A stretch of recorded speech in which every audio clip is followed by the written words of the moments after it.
جناب حضرت ابراہیم علیہ السلام سرکار فرماتے ہیں تمام حجابات ہٹ گئے، میں نے آنکھوں سے دیکھا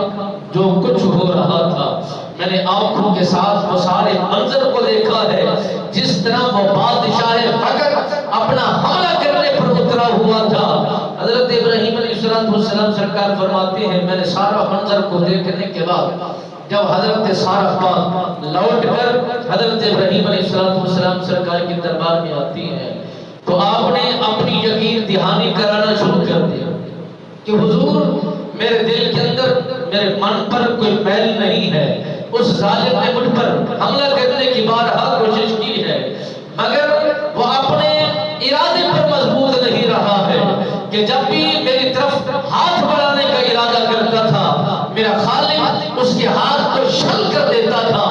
جب وہ میری طرف نگاہ اٹھانے کا ارادہ رکھتا تھا میرا خالق اس کی آنکھوں کے نور کو ختم کر دیتا تھا، جب وہ میری طرف اپنی پہلی کچیلی آنکھ دیکھ کر منصوبہ بنانا چاہتا تھا تو زمین پر وہ گر جایا کرتا تھا۔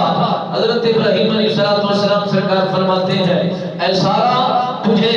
یقین دہانی کرانے